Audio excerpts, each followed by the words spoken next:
Hi there. Welcome, welcome, welcome. Gord's Poetry Show number 73, part 2. And you were thinking you were going to get away with just a part 1. Well, what can I say? The influx of poetry titles in the last few months here at Poetry Show has been maybe not quite a flood, but certainly more than a trickle.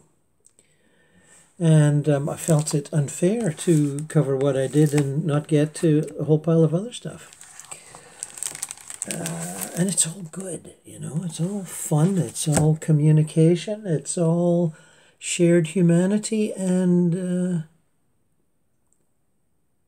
really special language. Dorianne Laux, L-A-U-X, I'm assuming that's Laux.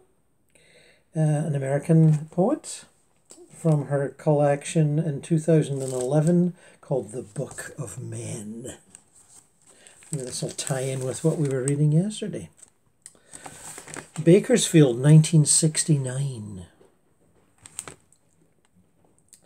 I used to visit a boy in Bakersfield, hitchhike to the San Diego terminal, and ride the bus for hours through the sun-blasted San Fernando Valley, just to sit on his fold-down bed in a trailer parked in the side yard of his parents' house, drinking Southern Comfort from a plastic cup.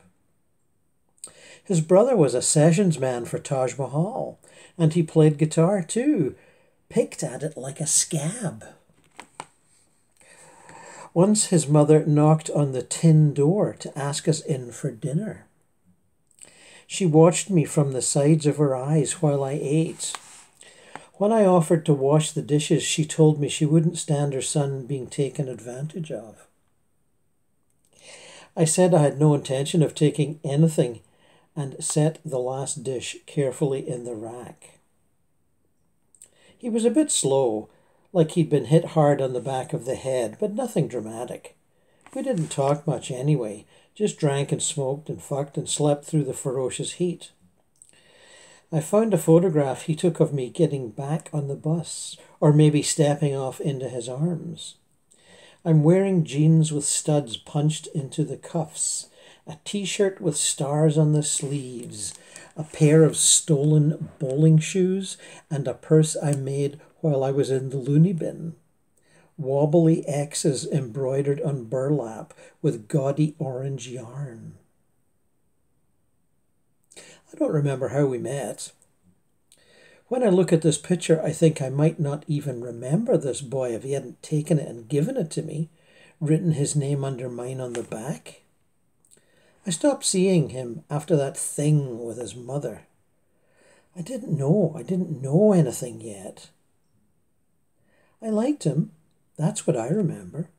That and the I don't know what degree heat that rubbed up against the trailer's metal sides, steamed in through the cracks between the door and porthole windows, pressed down on us from the ceiling and seeped through the floor, crushing us into the damp sheets. How we endured it. Sweat streaming down our naked bodies, the air sucked from our lungs as we slept. Taj Mahal says, if you ain't scared, you ain't right. Back then, I was scared most of the time, but I acted tough like I knew every street. What I liked about him was that he wasn't acting. Even his sweat tasted sweet.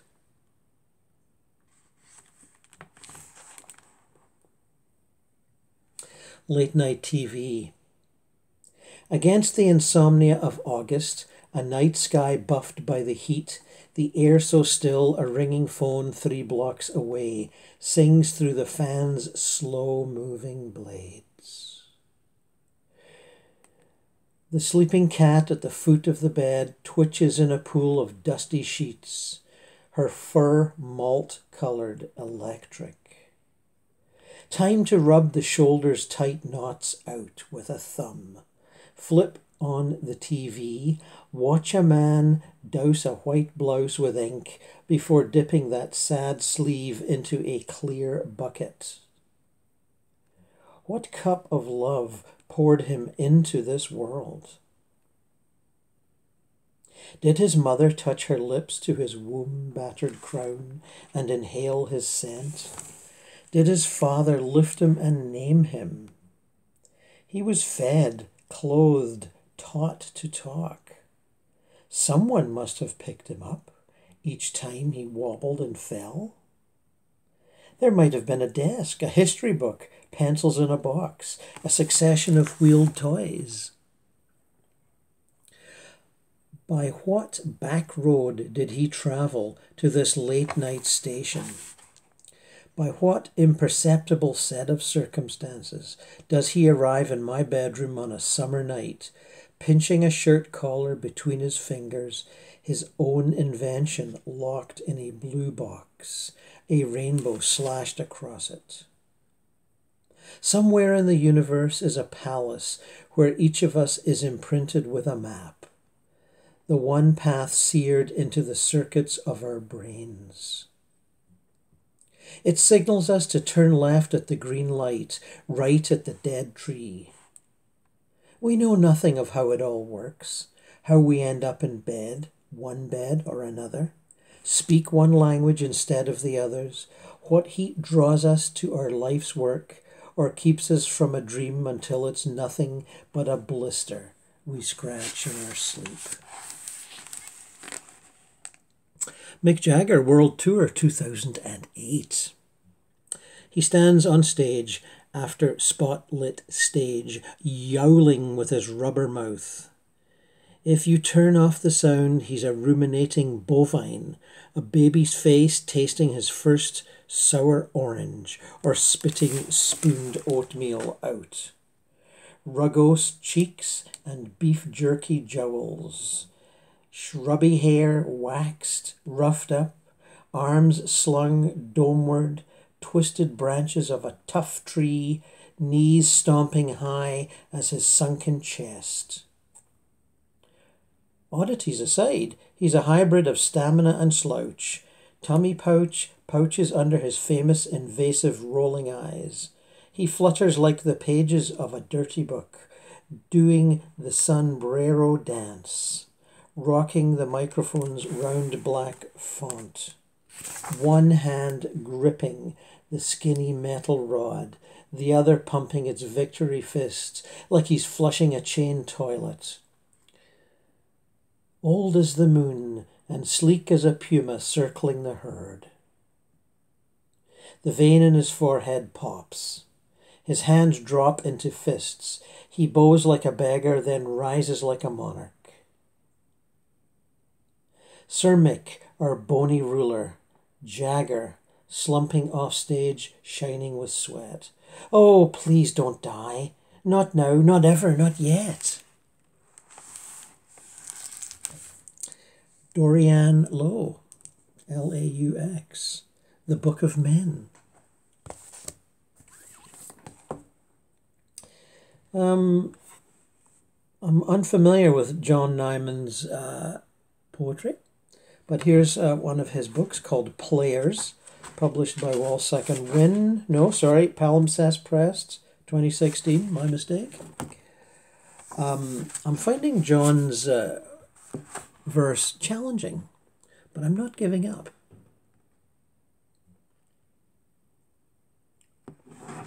I refuse to give up. Nosferatu. Like a regular man bound tight, or a ghost stretched thin at the outskirts, its instincts are stealth and madness. This is its work. It rips at your heart and spirit, your consciousness.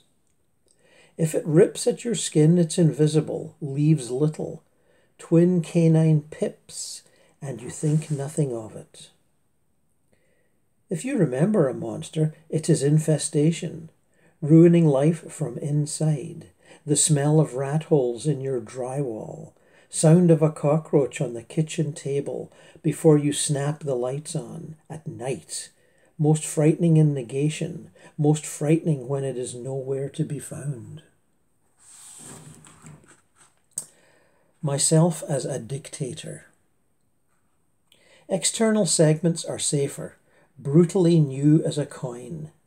So I am regarding facts, equally firm as plausible, to parcel upon you temporary explanation, veritable, sheer and uprooted, because information liquidates. So I apologize simply, with unadulterated emphasis, to hint at the obvious, deeper organization, chiefly inner and driving at some instances. Freedom. So I am certainly speaking basically reliable horror to supply your alliance, psychological resort. Well, John Nyman, Players, Palimpsest Press. Actually, it's quite an interesting cover. Have a closer look. And the cover has some interesting stuff to say. John Nyman's Players is staged in an urban dreamscape, fusing popular culture with narratives about hand-to-hand combat, how to hustle, and high art. Taking lyrical cues from hip-hop, Nyman's poetry bends genre expectation, unraveling with a flow that's both unique and engaging. A unique flow, no doubt. Taking lyrical cues from hip-hop? Well,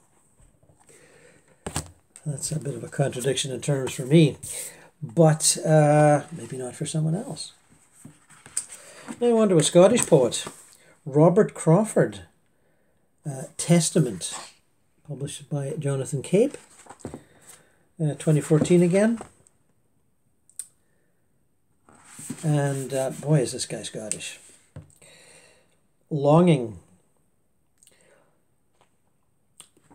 Let me have a sip first. Getting a little dry here. Coffee. I know you were thinking, bourbon, but no. Longing. Over the standing stones of Machrie Moor, starlit discharges nudges across Arran. The sea is a heron's breast, desire moist lips in front of banked thunderclouds. Daylight, an orthopedic surgeon, resets the nation's bones, realigns the cave of Robert the Bruce with mobile phone masts, fingers veins of whim. No, fingers veins of whin, shining along the pit bings of Lanarkshire, attuning hip-hop to incunabula. Kissed nipples, water sucked through a straw, slow body heat pool, stashed pollen carried in a shirt, catkin kisses, and you close your eyes, then open again. Intimate places tallied and caressed, hand-smoothed kegs of butter. Let the cold British Empire statues weigh down our squares. We'll slip into startup now, fields stubbly with orchids, city streets laced work with light. Everything we were threatened with and scared out of bright today, wedded to our independence. The held look, the Luckin Booth brooch. The Luckin Booth brooch. Trepidation. The leaves are leaving the trees, and you will be leaving. The waves are beating as always on the castle rocks. This day will pass.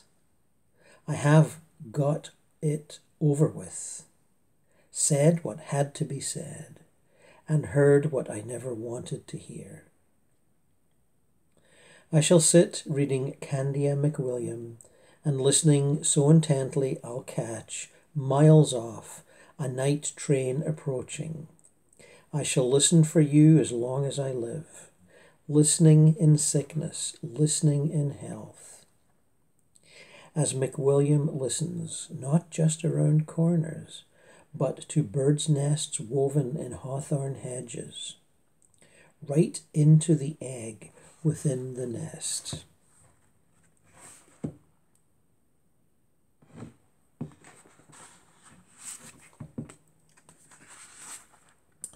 Beach music in memory of Bill Millen. And there's a quote beginning here. The victory is not gained by the men at arms who manage the pike and sword, but by the trumpeters, drummers, and musicians of the army. That's, believe it or not, from David Hume, A Treatise of Human Nature. And I thought I knew that book. Mad lad, lone piper, that was one crazy chanter blast as D-Day troops stumbled past, cut down around you when you shouldered your drones, dressed to kill in your father's kilt, proud like Fingal in a Gallic song, as you showed under loud, long, heavy fire in the mire of Normandy, how David Hume was right, that at the height of battle, victory is not gained by men with Bren guns or through the rattle of stens, but by a pale, shit-scared musician who stands and plays like hell at the heart of the hail. Beach music. Robert Crawford, Testament.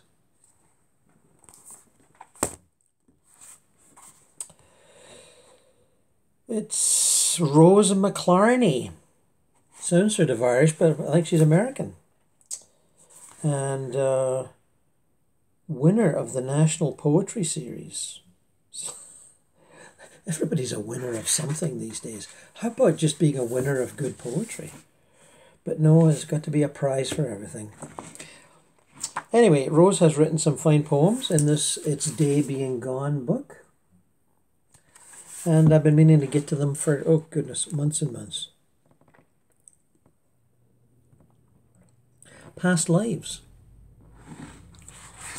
These are the ghosts that gather at dawn, drawn to light and company, the men who meet each day at the auto shop counter to talk of work, of what can be kept working. The mechanic's second job may be grading, cutting building sites into the mountain where he grew up. But he says his memories of being a child in those woods are mad, pronouncing the I as it stretches long into a Y, goes deep and buries itself in the earth again. The truck driver, that's what he does for money, is truly a farrier and tells of the lame horse he has come from treating, just touching the tendons of her leg. He could tell she had strain from standing in mud. Of course, they feel the shifting ground. On the hardest of mornings in winter, they watch each other appear through frosted windows, smoking and so doubly clouded. Lifting hands to mouths, they could be blowing goodbye kisses.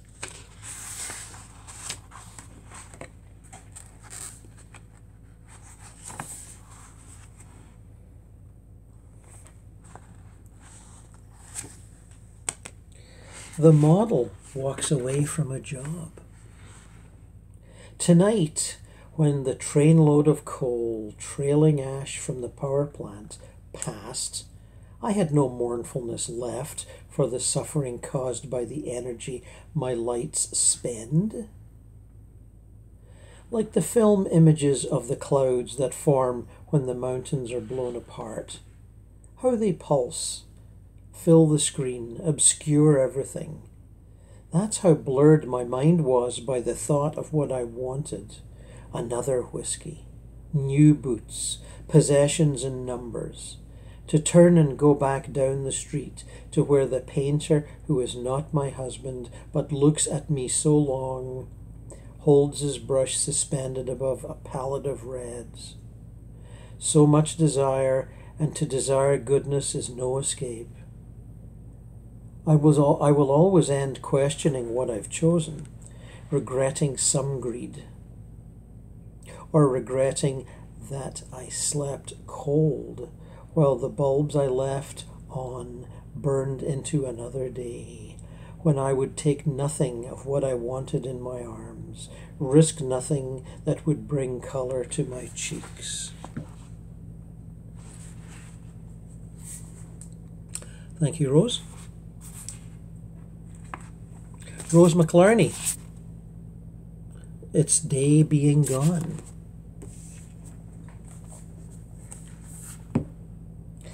Right. Yesterday we dipped very slightly into Best Canadian Poetry 2019, and we're going to scoop out a little more today.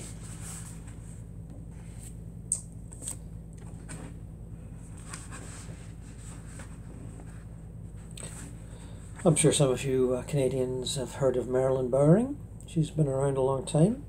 I'm not terribly familiar with her work, but as I'm a big fan of George Bowring, every time I go to a bookstore shelf, she's always right next to him.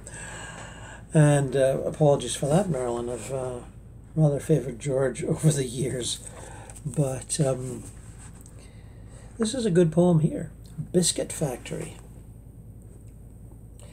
Send my regards to the Paris streets, the poet wrote, from exile in America. I will do the same to the Rue Mon Alma, close to the Eiffel Tower, where I stayed with Jeannie from Alaska and her Turkish friend Hanif. One room with a hot plate for the three of us, a toilet near the stair. While a man unlocked the door and stood, laughing, admiring my panties, his girlfriend emptied their furniture into the foyer. The night of my 24th birthday, the cards predicted disaster before I unfastened my handbag in the restaurant to pay. Someone had stolen my wallet and passport in the metro. It was a long way back to our street, since erased by an upgrade. Hanif knew a phone box where foreigners called long distance for free. I lined up behind Moroccans and Turks and phoned my mother at work, where a coatl sun blazed on the wall behind her.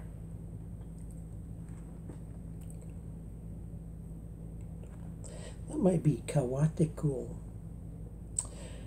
Anyway, it blazed on the wall behind her, and at lunchtime she went to the bank in her red high heels and sent me money. Why else am I here but to wander until I remember the red brick Ormond biscuit factory near where my father worked in Victoria. Thick black fuel tanks sprang from the ground where condos now simper. My father climbed to the top of the silos on a winding steel ladder to document gauges. We drove up in the Chevy to fetch him for dinner, my mother in a red-belted Peter Pan dress and stockings. He gave us treats, nickels, raisins, candies. He emptied his pockets, and then my brother and I climbed up the side of the vats as high as we could before our parents finished their kiss and noticed us. You know, the condos there now, where the oil tanks were and the biscuit factory turned into self-storage, are nothing to what happened to the girls I thought were my friends, and me. We lined up at Dior in Paris with the models and went in. Our hair shone like glass, and we glittered too, all three of us, with our fine, invisible, unusable talents.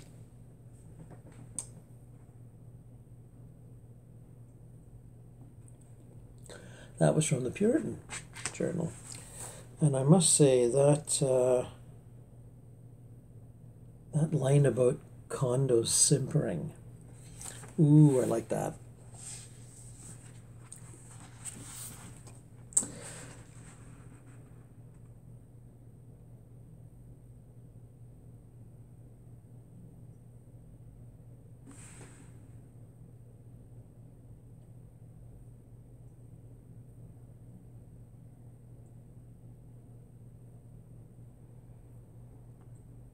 Christopher Evans and his poem Marketplace. And another thing the realtor says is, listen kids, I've been around the block for a cool decade. Think I'm bullshitting you? I practically invented selfie with misspelled name on Starbucks cup. And her eyes flit to the desk, where a marble paperweight in the shape of an Inukshuk throws shade across his nameplate. You and I, we've always been suckers for stacked rocks and authority figures with sun-damaged hair. So we shrink back and whisper, we don't know where we belong, dropping hands below the city's sight to make fish hooks of our pinkies. He laughs. You think someone gave me a trout? I had to learn to. And makes a casting motion, silver watch leaping at his wrist, and we know this is where home is, shy of the surface, hooked always and thrashing beneath.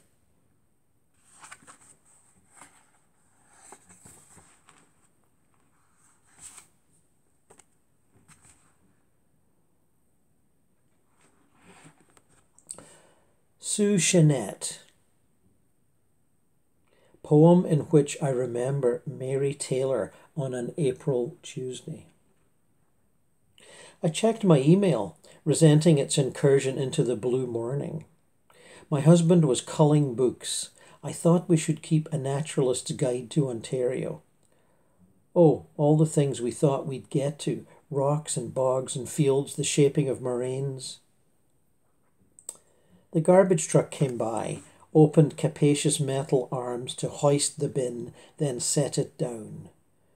I sorted sections of the Star and Villager, refrained from clipping recipes, remembering Anne's advice, only if you make the avocado soup that day. I peeled a clementine, leafed through the mail piled in the kitchen basket, searching charitable receipts and T3 slips. Dear Mr. President, wrote Saul Bellows Herzog, internal revenue regulations will turn us into a nation of bookkeepers. I settled at my desk, the surface strewn with tacks. Out the window, sun on the white wood of a torn branch, and still bare branches rebounding from some invisible trampolines, while something like the quietest wind seemed part of the tree, shadow on my neighbour's shed roof, and teacup, shadow on my littered desk, breathing in and breathing out.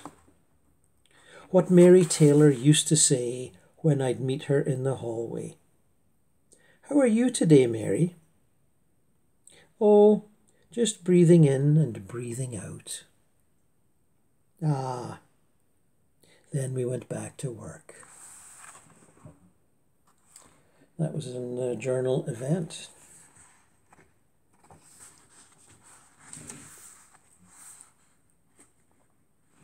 Transition by BLythe.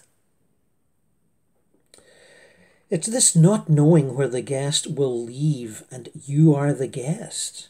Not quite knowing where to sit, the couch, or how often to clean or cook before it's more a chore for your host, who seems to be a horse with eyes that narrow in the wide open of your stay.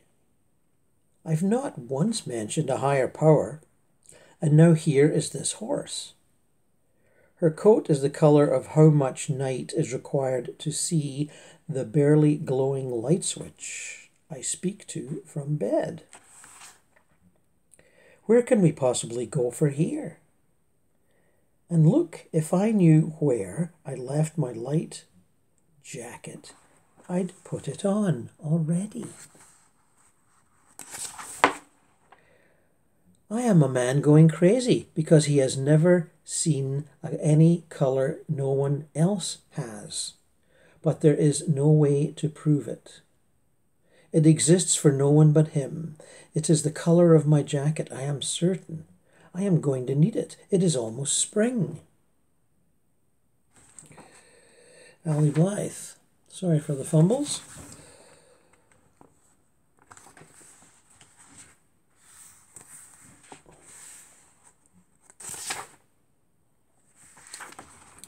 Sara Cassidy, Wasp. Poor thing, extinguished in stale dishwater. A struck match fizzling while we ran errands. Paused to toss a frisbee with our youngest, antsy and above, after hours in the car. When a breeze hijacked the yellow disc, he chased it into the woods, leaving an occasion for us to touch. You furnished the drive home with a reading of Virginia Woolf's story about a mark on a wall that turns out to be a snail moving inexorably. I study the small yellow marsh in the palm of my hand and consider hope's ratio of failure to success. It is increasingly outsized.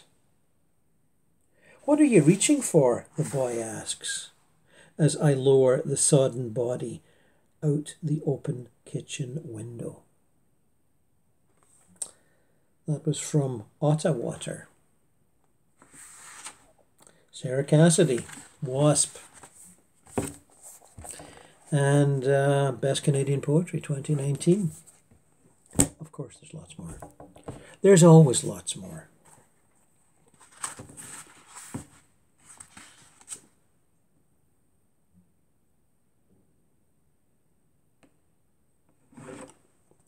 Some more Sarah Clancy from Thanks for Nothing, Hippies. Still can't find the quote, or maybe there isn't one. Things you put on the net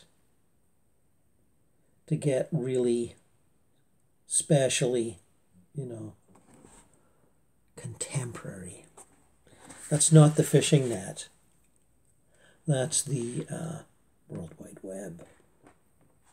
Sleepless at 4 a.m. and feeling raw as chewed skin at the edge of a fingernail. Flicking through junk mail that advised extending my credit, shrinking my waistline or trusted friend.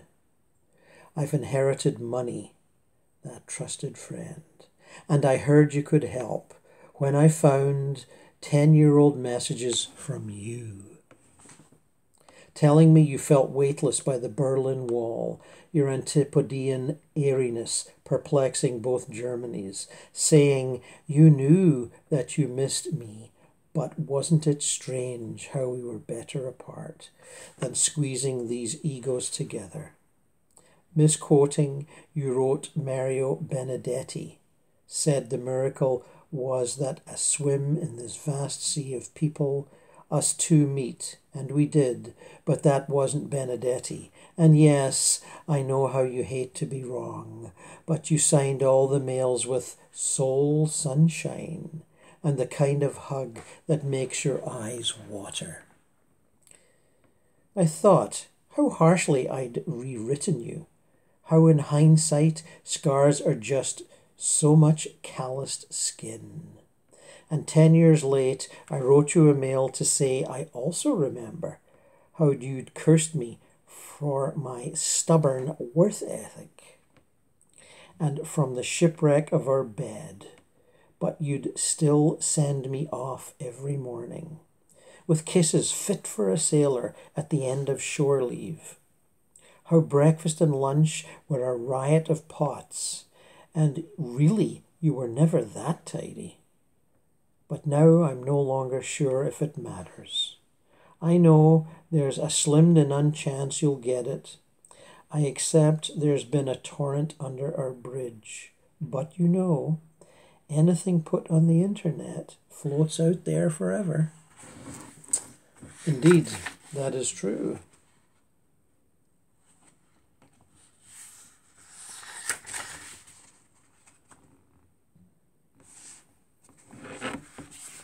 Carried Away. That's not a quote from the Crosby, Stills and Nash song, I Want to Be Carried Away. At least I don't think so. We whiled away words, there in the warmth, in the dim light, in the mischief of afternoon drinking, and we drank with abandon, as if we could afford it, and laughed as though nothing was serious. In daylight, drinking, there are no befores, no afters. So we drank and half heard songs, seeping, and paid neither heed nor attention to hard chairs, to Spanish hams hanging, or to the aimless waiters who knew us and took no notice. Lost in their own after-lunch lull, that hour when secrets are so easily shared, except that us two had no need for soul sharing. There, deep in the hold of Friday's mid-afternoon, where nothing has gravity, we floated, confessed nothing to no one, and look where it got us. Little regretful, little mournful there. But, alcohol does that. Stimulates the emotions and the central nervous system and then depresses it. You ever wonder why alcoholics are depressed? Self-centered and depressed. There's a reason for that. Ron Padgett. He's well known for really short poems. And rightly so. They are pithy, to say the least. But in this book, Big Cabin, there's some longer ones. And I'd like you to be exposed to the longer Ron Padgett. Harold Clough. In 1895 or thereabouts, Harold Clough was born in East Calais, Vermont. I knew him for the last, 25 years of his life, and deep into that time I thought to talk to him with a tape recorder running. I never did. You'll never hear his voice saying anything. What a dope I am. When he started driving a car, there was no such thing as a driver's license. He was under 5 feet tall, with huge hands and feet, and his hair stuck out from beneath his dirty baseball cap like quills on a porcupine. It didn't bother him to hold live wires, and he could find water with a stick or a coat hanger. Didn't matter which. The skin on his hands was so tough he could just reach in and take a pie out of the oven. He showed me how to hold a nail and at the same time to drive it in with a hammer, using only one hand. Around 80, he discovered Playboy, amazed that he could see those girls all totally naked and glowing right there. He once mailed a donut to my dog. He knew how to lift a barn all by himself. One day I got a call from a friend who said, "Old Harold just died in the hospital, heart attack." An hour later, that friend called back. "Harold ain't dead, he came back to life." Not only that, when the nurse returned, he was sitting up and smiling. A few years later, he really did die of a fire in the house he was born in. I once asked him for his mailing address. You can put Harold Clough, East Calais, Vermont, or Harold Clough, Adamant, or North Montpelier, Woodbury, or Calais. Don't matter none, it'll get to me.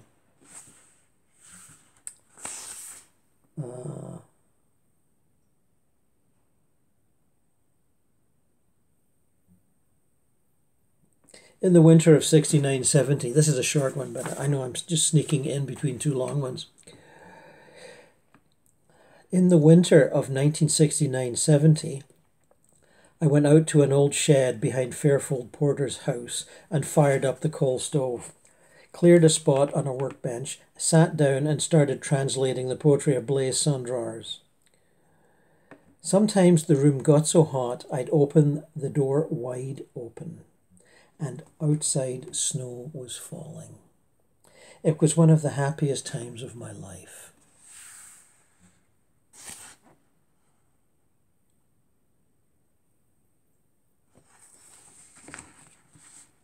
Life Without You. I leap from the title to this first line as if over a stream, and find myself on the other side, safe, but for how long there is no way of knowing. The wind dances the trees lightly, and the leaves rustle as if they are happy to be moving instead of just hanging there all day. I think I will like it here, but I will have to forget about a great many things, in fact almost everything, including you and thus myself. A piano note appears in the air. It has leapt as if over nothingness to be here with you, and soon other notes appear, lined up and going up and down in one long wave that says hello to no one in particular, except you are particular, a dust mote, an idea one almost has. What's the matter with matter? Something has to be wrong with it, no? Or is it something wrong with you? Oh, plenty. The mole, the squirrel, the flying fish didn't ask to be matter. They don't ask anything. Who would answer them?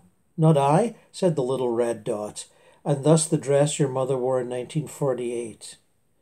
The year 1948 leaps out of itself and lands on your doorstep, a writhing mass of strings and baubles, and when you open the door and peer out, there is only a drawing of the street where you currently live in black and white. Across the ocean, the colours are vibrating as if preparing to come your way, and there is no way of stopping them, for they want to wrap their mysticism around you and carry you off on their travelling circus. They need a clown.